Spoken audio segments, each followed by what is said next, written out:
Hello, this is Keisha Rogers with LaRouche PAC.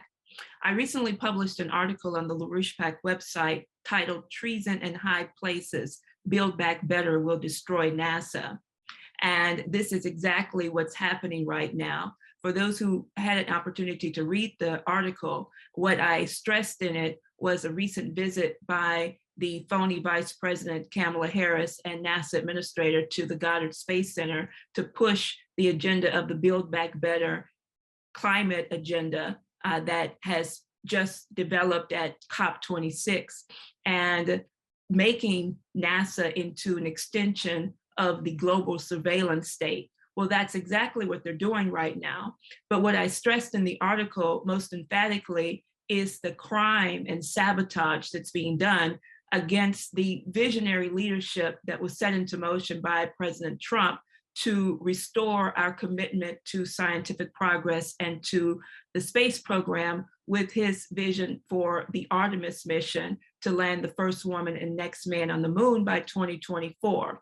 So while Harris and Nelson made phony excuses as to why we can't meet that goal and made clear that the objective of NASA by this administration is to be an appendage of the global surveillance state, as we see coming already that's happening by a report that just came out for an observatory of Europe that is now saying that some of the results from the Centennial 5P observations show massive amounts of methane and carbon emissions coming from the Earth.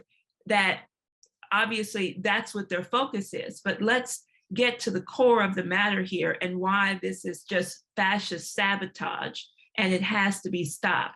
As said, this Build Back Better policy, many people know that the so-called infrastructure bill was just signed by Biden, but they're not stopping there. Their number one objective is to push this climate agenda down people's throats. And this is to stop the progress of real scientific and technological development and advancement.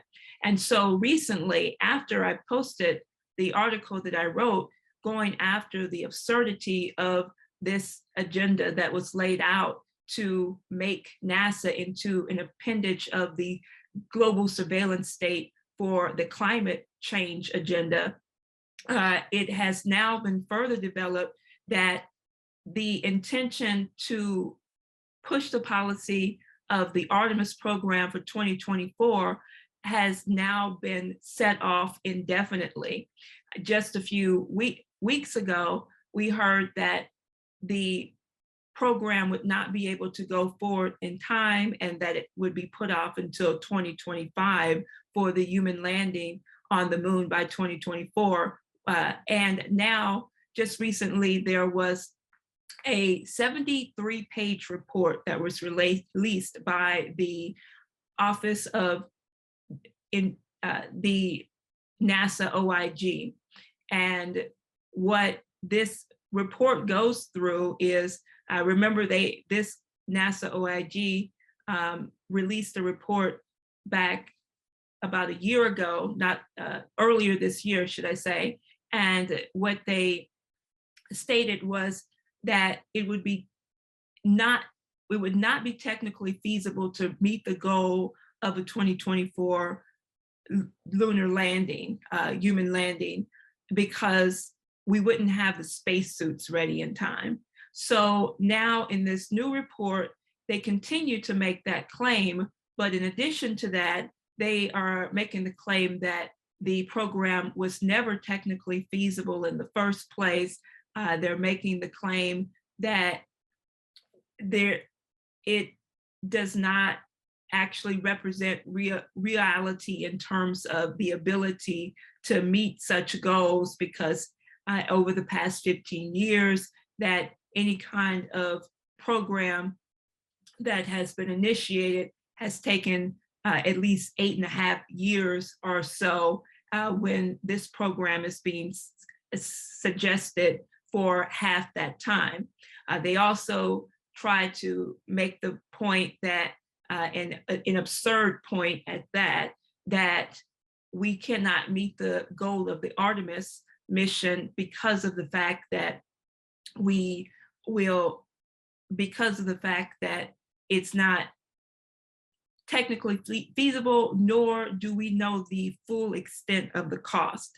So this has been something that the Congress members who are pushing against the Artemis program have made as a phony excuse. And this goes back to a Congress member who's no longer in office right now, but who was heading up the NASA Appropriations Subcommittee. And one of the things he was saying, and others, is, well, we cannot fund the Artemis program because we don't know how much it's going to cost from beginning to end.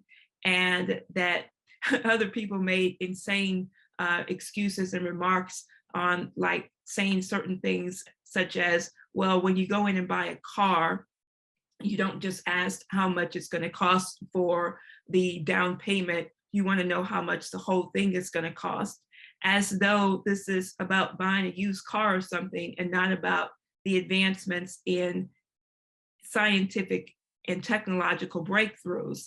Because we're not just talking about sending human beings to the moon and meeting a certain timeline, but as I mentioned in my article, think about what would have happened if you had people telling President Kennedy, and after the announcement that we were going to land a man on the moon, return him safely to Earth before the end of the decade, that we were told, well, this can't be done because it's not technically feasible.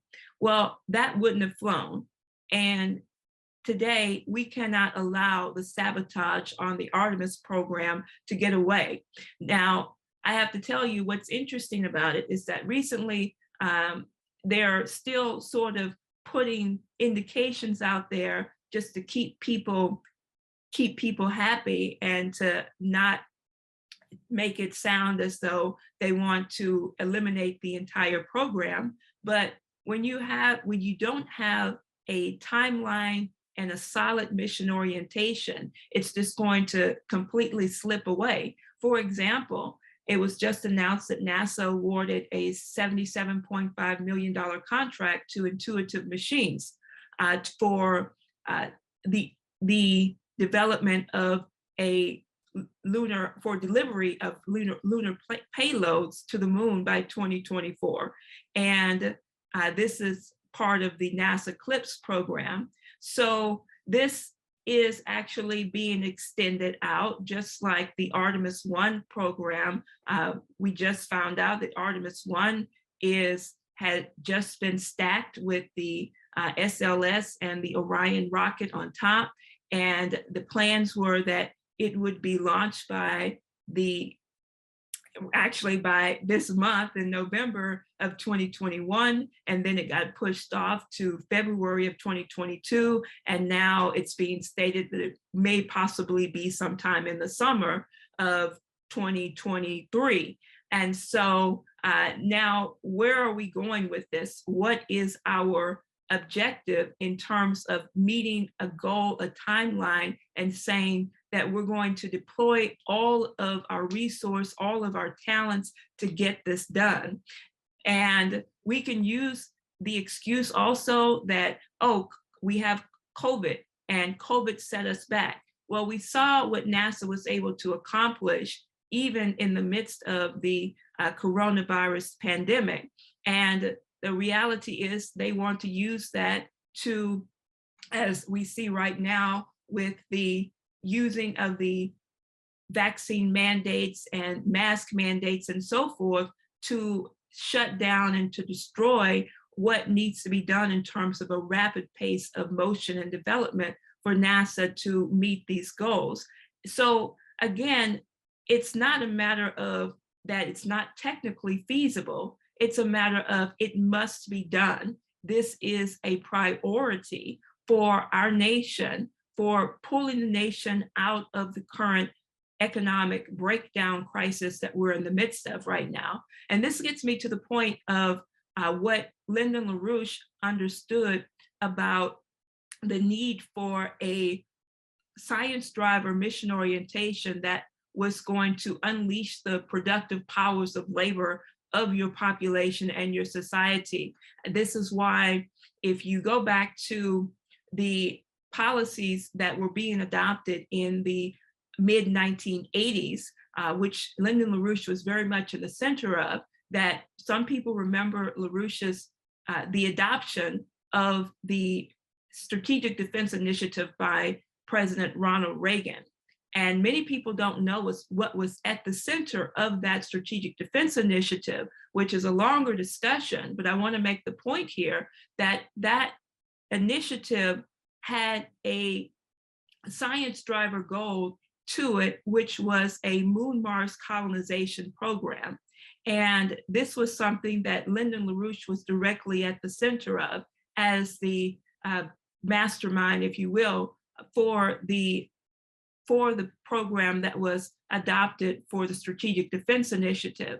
And there was a program that was laid out in the 1980s called the Woman on Mars, for looking at 40-year economic development plan for a Mars colonization program.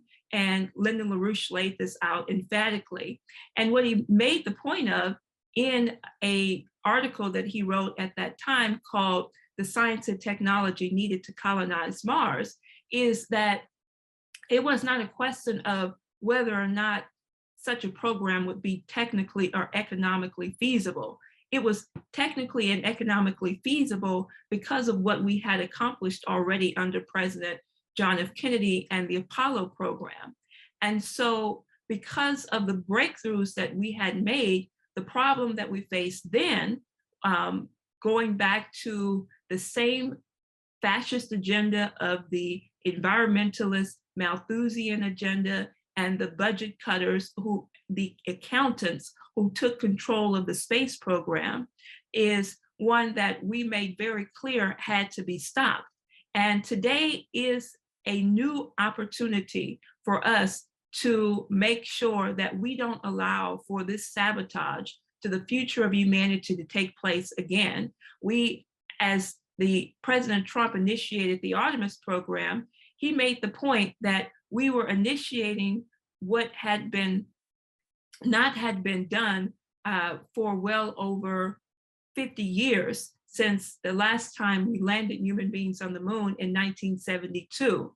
And at that time, as we saw, a lot of what had been done to the nation was to drive the US economy to a post-industrial service-based economy, to stop the progress of machine tool design, manufacturing, scientific and technological progress.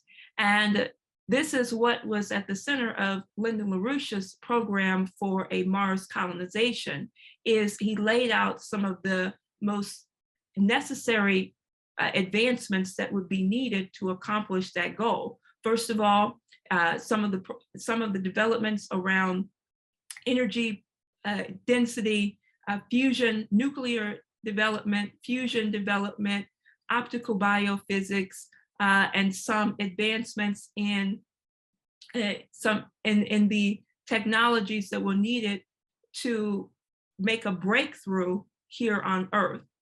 And this is what we're talking about when we're talking about the Artemis program, not how do you piecemeal fund this program and that program, or how do you actually put forth just a policy of getting back to the moon. But the moon has to be a stepping stone for developing the resources and capabilities for going even further and beyond, and launching a mission to Mars, launching missions to Mars by what we were able to do in terms of the advancements in rocket technologies, the mining of resources on the moon, building out our capabilities around Earth orbit, cislunar orbit, and developing out the resources that it would be needed for a colonization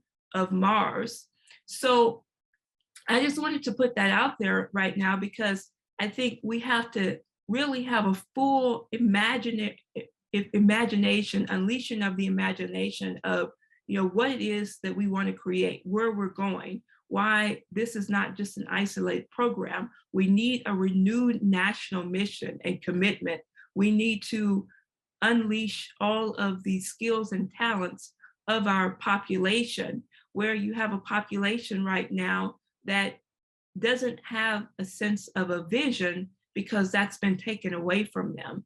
So more to come. I just wanted to give you that quick report and update, and make sure that you're circulating the article that I published, and also make sure that everybody is doing everything that they can to put a stop to this sabotage and to the direction that's being taken by the criminal acts of the Biden administration, to shut down the only beacon of hope and inspiration that we have for our nation.